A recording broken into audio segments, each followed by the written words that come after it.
You're listening to the Boxing Breakdown Report with resident Wager Talk handicapper Kevin Dolan. Get all your latest pro boxing tips at the SportsWolf83 on Twitter. What's happening, boxing bettors? Welcome into another episode of the Boxing Breakdown Report with me, your host Kevin Dolan, where we'll talk about that weekend's most high-profile fights and, more importantly, the best value bets you made in each one. So let's get into it. We're going to talk in this podcast about Tyson Fury versus Deontay Wilder 2, the rematch happening February 22nd in Las Vegas. This is obviously from the follow-on fight that happened in December 2018, the draw that happened between the pair. Now, just to revisit that fight quickly, a pretty lackluster fight just in terms of overall action. I think many people were expecting a bit more, but if you had to watch Tyson Fury, obviously, any time during his career, I think the first fight panned out as you would have expected, but you know what? A lot of drama in that 12th round. Wilder cracked him. Wilder's finished every opponent he's ever faced apart from Fury. So the fact that Fury made it to his feet, finished the fight, you know, there was massive drama.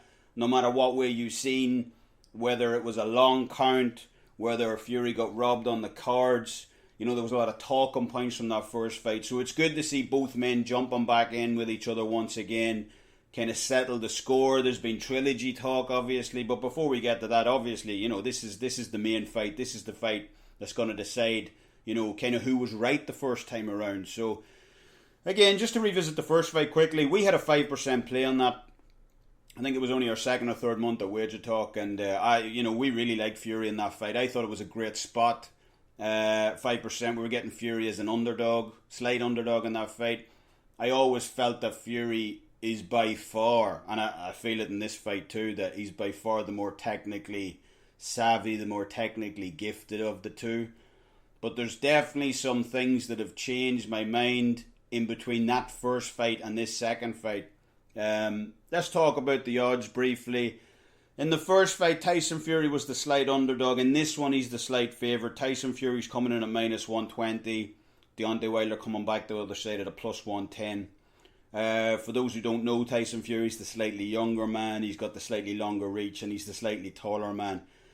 Both records unblemished, apart from that one draw that they suffered against each other. And the other talking factor about this fight is, look, Deontay Wilder, he's been WBC champion for 5 years now. He's been dominant, in effect, with whoever he's faced. And with the WBC being one of the most prestigious belts, probably the most prestigious belt in boxing, the fact that he's held that title for so long, had so many successful defences, lends a lot of credence to the fact that some people say, you know, he is the man in the heavyweight division. On the other side, whether you buy into the lineal heavyweight title argument or not, you got to respect Tyson Fury. The fact that he went to Germany in 2015, he beat Klitschko. Klitschko was the man who beat the man. He was the lineal. He had all the belts. And Tyson Fury went to his backyard, beat him up. That fight was in no way, shape or form close. So again, it was just interesting. So, you know, this fight's for all the marbles. Yes, Joshua has more alphabet titles, but I think most people see that this fight, look, we got the guy with the most prestigious belt, the guy with the most defences versus the lineal. And they had a draw the first time, and now we're going to see what happens in the rematch. So, you know, a lot of excitement coming up in the approach to this fight. So, again, the reason we've kind of gave our hand away in regards to this fight, because yes, the first time we had a 5% play. This time I'm backtracking a lot and it's for three main reasons, which we're going to break down now in respect to this fight. The first one is, you know, Fury, this version of Fury, I just feel, you know, when he came back after those 3 years out, he was due to fight Vladimir Klitschko in the rematch. That fight fell through, and then he spent 3 years in the wilderness. He was at parties, he ballooned up in weight, there was drug issues involved, and when he came back just before the first fight, he fought, you know, Sefer Safiri, just basically journeyman, Francisco Pianeta, and then he jumped straight in with Wilder. And I just felt that, yeah, he was carrying a bit of extra baggage around the midriff, but the fact that he was certain of himself to just step right in there with Wilder, basically after two nondescript fights, I just felt like, you know, Fury knows that he's back. Fury knows that he can take care of business. But after watching the first fight, and obviously he's had 2 fights since the Otto Wallin fight and the Tom Schwartz fight, I just don't feel that we'll ever see that version of Tyson Fury back. The Tyson Fury that went to Germany and won all the titles of Vladimir Klitschko. I don't think we'll ever see that version of Tyson Fury back. And, maybe his new change of trainers, Javon Hill, maybe he can work some things out, but I just feel that he's only about 90% of where he was.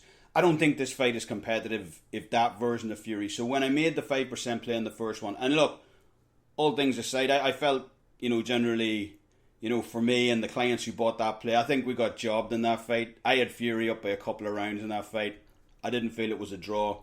Respected the fact that Wilder put him down.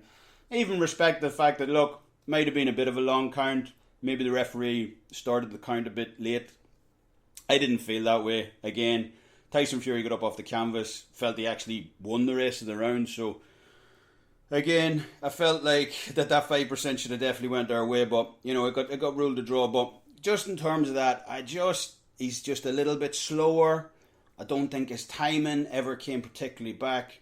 And especially in terms of, he had a lot more movement in the Vladimir Klitschko fight. And I haven't seen that now in his fight since. Like, he's had 5 fights back since coming back after that 3-year layoff. And he's more vulnerable than I've ever seen him. And I think that's perhaps why he's changed trainers in the lead up to this fight. Maybe to get back to where he was. Now, I think the time frame in order to get back to where he was, that Germany version of Fury, is too short. So I feel that'll be a mitigating factor in this fight. The fact that he just tends, and Wilder's tuned in now, in the fact that Tyson Fury bends down. I think he can be timed. So he bends down at the waist, looking for you to miss shots. Such a big guy to be doing that, to bend at the waist. I feel that if Wilder tunes into this fight, I wouldn't say he's very easy to read, but he definitely does the same movement, throughout rounds over and over again. You're coming in, you're looking at jab, he'll bend under the jab. If Wilder can time that right hand, there's no question he can catch Fury. And the thing about Wilder is the power is so devastating that if he does catch him, it's lights out. Maybe Fury doesn't get up this time. So it's definitely some things to consider. And that's why it's not a 5% play this time around, because I feel like Wilder's improved. The second major reason is the cut that Tyson Fury suffered in his last fight in September. Look, there's only been about 5 months gap. That was one vicious cut. There was blood everywhere. I felt that Tyson Fury actually got very, very fortunate in that one, because I feel that he was the name. He's the one with the ESPN contract. He's the one with Top Rank behind him. I felt that if Otto Wallin had suffered that cut, if it was roles reversed, the fight would have been stopped and he would have took an L. And I just felt like Fury, because he was the A side in that fight, they kept him in the fight. They kept staunching the cut, but there was blood. There was so much blood. I've basically seen a lot more fights with worse cuts that have been stopped, and the fighter's been given an L. So I felt Fury got a bit fortunate now, definitely in that last fight. And whether that cut has had time, that cut required multiple stitches, and it's just the fact that Wilder's improved his accuracy, in my opinion. That if he can target that, and let's face it, look, at the end of the day, it's boxing. You can utilise other things apart from the punch, even if Fury protects himself to such a degree that Wilder can't land clean on the area of that cut. He could use his head. He could do what Otto Wallin was actually trying to do and kind of scrape the cut with his glove. There's a multitude of ways that he could open up that cut. So again, that's one of the aspects that scares me off picking Fury in this fight, because if that cut opens up, Tyson Fury is not the A side in this fight. I mean, I'm not saying Wilder's the A side, but they're both equal coming into this fight.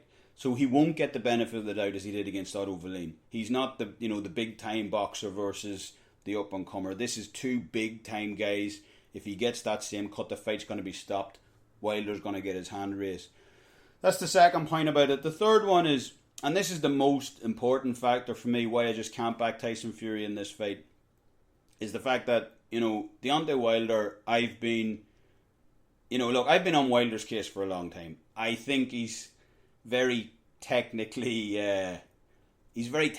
lacking, and from a boxing historian standpoint, he pretty much does everything almost wrong he's so unorthodox in his approach to boxing. His range is always kind of off. We've seen this in multiple fights. Gerald Washington fight. He's windmilling punches. His timing's off. And just even his footwork, you'll see him something, especially in his earlier fights, where he's almost tripping over himself looking to get to fight. Like, his footwork's all wrong.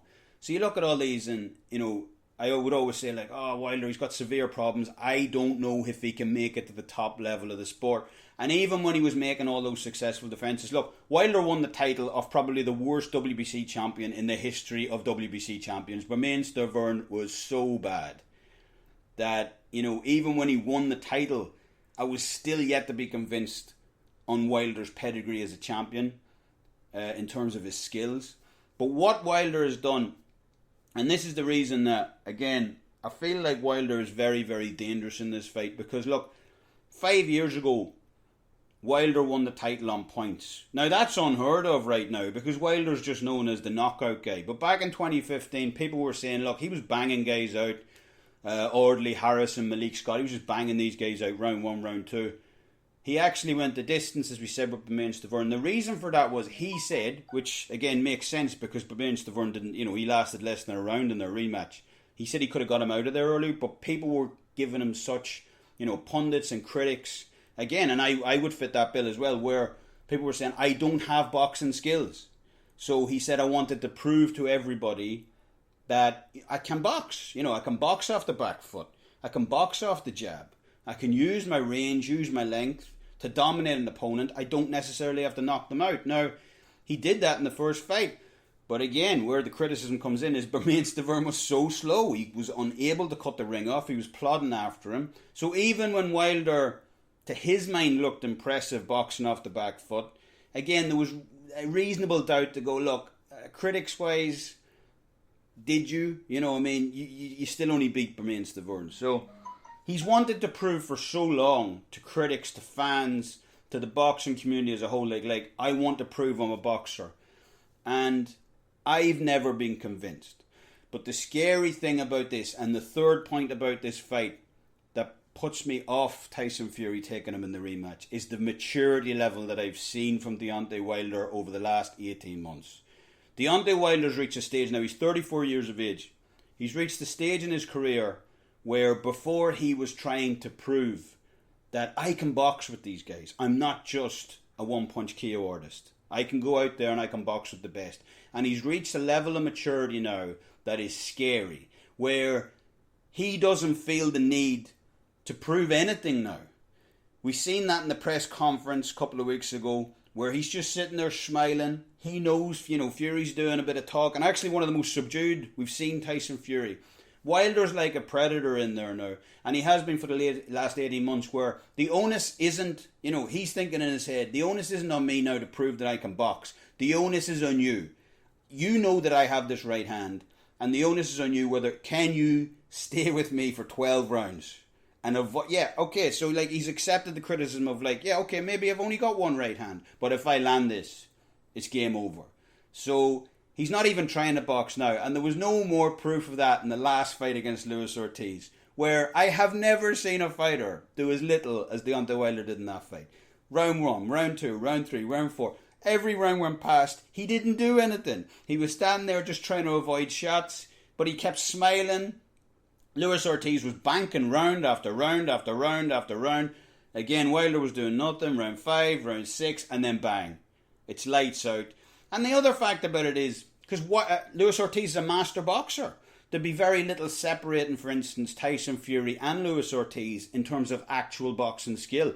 Luis Ortiz might actually have an advantage there in terms of technical ability. But the fact is, Ortiz was doing everything right in that fight. He was circling counterclockwise. Everything textbook-wise that you're supposed to do against a right-handed power puncher, Ortiz was doing it. He was doing everything right, everything by the book. But that's the scary thing about Wilder. The book doesn't cut it anymore. He's so unorthodox. And he's got such power in that right hand that he only has to land it once. As we said, Ortiz was circling counterclockwise, keeping away from the right hand. And again, making Wilder continually reset. Wilder got him up against the ropes once, and that's all it took. Wilder's learned to kind of shorten his right hand slightly. so he can get more velocity with that punch. He was talking pre-fight about having this super punch. I think people were kind of laughing at this fact, what's a super punch? He showed it in the fight. He shortened up the punch, and it was so fast, so quick. And next thing, Ortiz is on the floor. So yeah, I mean, that's just the thing for me where you have to stay away from this fight in terms of winner. Because, Ortiz, if you just sleep 1 second, it's game over. And I think that Wilder has so successfully settled into that role now, where he's just such an alpha, an apex predator in the ring, that he knows that, he doesn't have to prove anything to you now. You have to prove it to him. Can you survive the 12 rounds? And I think even a guy as ballsy and as confident as Fury, I think even doubts have seeped into his mind a bit on whether Wilder can catch him in this fight. Now, you might be thinking, look, I've just talked about the fact that, why don't I pick Wilder? It's simple. Tyson Fury's the far better fighter in this fight. And also, I do see ways, for instance, that Fury can win. I actually think Fury's doing the right thing in this fight. I think he's actually bulked up for this fight. He's talking about going for the KO. A lot of people are saying that's suicide. You're going to go in against a puncher like Wilder and look for a KO. If he gets caught, he's out of there. But I think it's actually the right strategy. Not to get off on a tangent here, but obviously I think I would favour Anthony Joshua in a fight over Deontay Wilder. For that reason, if you crowd the right hand, if you just put it on... This outboxing Wilder won't work for the simple fact that right hand, he needs range. Even though he shortened it slightly against Luis Ortiz, I don't think he's perfected it to the fact. He still needs that distance. Wilder's most devastating when he's got a bit of range between between his opponent and himself. He can launch off that right hand and crack you and it's good night. If you crowd him, if you go inside, could be a different story. As I said, I feel like Joshua would be well suited to that role if he just stepped on the gas, starts trading inside uppercuts and hooks. I don't think Wilder's got a particularly good chin. But again, even if Fury does that, does Fury have the power to finish Wilder? It's debatable. He's been shook in the past. Molina had him all on spaghetti legs, so the fact that Molina could do it, Tyson Fury could definitely do it. Look, Tyson Fury's had 20 KOs in his 29 wins, so he's not a devastating puncher by any means, but at the end of the day, a guy that big, if he cracks, he could definitely hurt Wilder. So I think he's doing the right thing, and that will lead to our play on this. I like 3% play on will the fight go the distance prop? No, at minus 125. You can pick that up minus 125 with multiple books. I think that's the best bet to be made in this fight for multiple reasons. As we said, Tyson Fury bulked up. And I believe him when he says he's going to go for the KO. Staying away from Wilder won't work. Outboxing him won't work because you can be caught once, it's game over. But if he crowds him, if he kind of suffocates, and that's the way that's the way I would train a fighter to approach Wilder, suffocate that right hand. Because the left hook, he caught him with the left hook as Tyson Fury went down in round 12 of their last fight. But his left hook isn't the game changer. It's a secondary punch. And even Luis Ortiz was content to suffer the odd left hook in the last fight, as long as you stay away from that right hand. So if Fury comes in, attacks that right hand, suffocates him, I could see there is a way that Tyson Fury could get a stoppage in this one. But there's obviously also a way that Wilder could get a stoppage. So I just have to stay away. But then again, 3%, I think that's a good one. I just don't see this fight going the distance. I think Tyson Fury's changed his tactics. And I think if Wilder gets any kind of a sniff of a stoppage, he's not interested. His Bermain Stavern days of boxing off the back foot, those days are over. Those days are finished. He's a straight up killer. So I think both of these guys want to knock each other out, and I do believe them when they say that. So a 3% play on this fight. Will the fight go the distance? No. Minus 125. That's going to be the pick for this fight. Pretty good not an amazing undercard, but there is one good fight. So Charles Martin versus Gerald Washington. I actually quite like that fight. Two journeymen. Charles Martin used to be the IBF champion. Fought Anthony Joshua over in London. Got absolutely starched in 2 rounds. But I was more impressed by his recent fight against Adam Kanowski. I thought he did quite well in that fight. And Gerald Washington, former Wilder victim, he won multiple rounds against Wilder before the fight was stopped. Thought the fight was stopped a bit prematurely. The only thing I'd say about Washington is he may be a little bit stiff. Used to be a college football player, I believe. So that should be an interesting fight. Kind of 50-50 fight. I'd probably just lean Charles Martin. I think he's got the all round slightly better skills than Gerald Washington, but good fight. Now, we'll just finish with this. We'll be in Las Vegas February 22nd. We'll be at the MGM Grand, so if you see us, swing by and say hello. And that should do it for this episode of the Boxing Breakdown Report. As always, I look forward to reading your comments. You can follow me over at Wager Talk on Twitter at the SportsWolf83. And until then, good luck on all your bets and Slánna, will ya?